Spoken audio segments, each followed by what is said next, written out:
Boycott boycott, Pepsi, 7 up boycott, Coca Cola boycott এবং ইউনিলিভারের যত item সব কিছু বয়কট।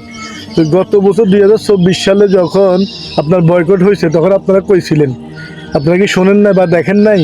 এখন আবার আসছেন বয়কট। দেখুন ভিডিওটি, দেখুন ওনার ফ্রিজে উনি সব কিছু ফেলাই দিতেছে, পেপসি, 7 আপ, পানি টানি যা সব কিছু ফেলাই দিতেছে।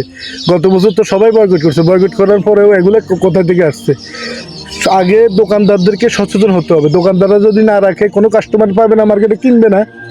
এখন একটু বিয়ের আশায় মনে করেন যে ভাইরাল হওয়ার দান্দায় এখন সব কিছু বয়কট করতেছেন। যখন আপনার বয়কটের দিন শেষ হয়ে যাবে তখন তো আর এগুলো তো আবার উঠাইবেন, আবার পাবলিকে কিনবো।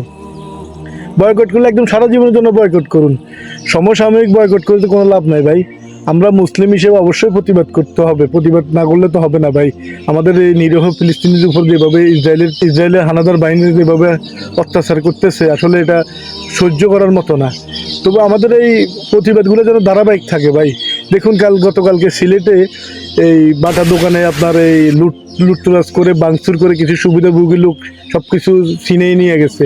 এগুলোকে সে ব্যবহার করবে না এবং তার বাচ্চা ব্যবহার করবে না, সে কি এগুলো ফালাই দিব? আমরা হলাম মধ্যযুগী বাঙালি ভাই, কোনো কিছু জানার আগে শোনার আগে আমরা এগুলো নিয়ে আসলে যে কোনো একটা হাঙ্গামা শুরু করি, দেশের ভিতরে একটা অস্থিতিশীল সৃষ্টি করে দিই ভাই।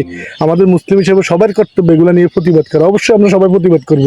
তবে আগে একটা জিনিস হলো ভাই, তাদের জন্য সবাই একটু ফান্ড কালেকশন করেন, কারণ তারা ওষুধের কষ্ট করতেছে, খাওয়া দাওয়ার কষ্ট করতেছে, তাদের চিকিৎসা দরকার ভাই। আগে একটা ফান্ড তৈরি করুন, যার যার অবস্থান থেকে সবাই চেষ্টা করুন যে একটা ফান্ড কালেকশন করার জন্য। যারা মনে করেন যে আপনার এই আমাদের দেশে মামুনুল হক আছে, মিজানুর রহমান আজহারি বা আমাদের বড় বড় যারা বক্তা আছে, অবশ্যই ওনাদের আহ্বানে সবাই সাড়া দিবে ইনশাল্লাহ।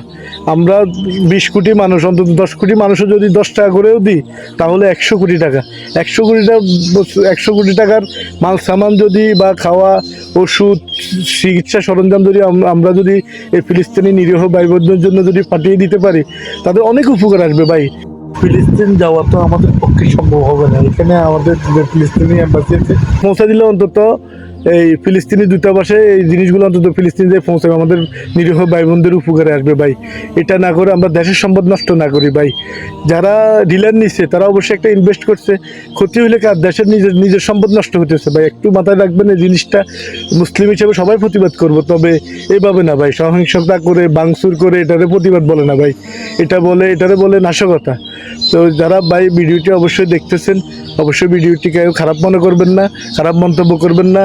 আগে ভিডিওটি বুঝবেন, একটু বসে বসে চিন্তা করবেন, তারপর আপনার মতামত জানাবেন। ভিডিওটি অবশ্যই শেয়ার করে দেবেন, লাইক করে দেবেন, কমেন্ট করবেন আর অন্যকে দেখার সুযোগ করে দিবেন। সবাইকে আল্লাহ পাক ভালো রাখুক, আর আমাদের ফিলিস্তিনি ভাই বোনদেরকে আল্লাহ পাক হেফাজত করুক।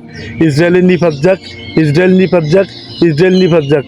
আসসালামু আলাইকুম রহমতুল্লাহ ওয়া বারাকাতুহু।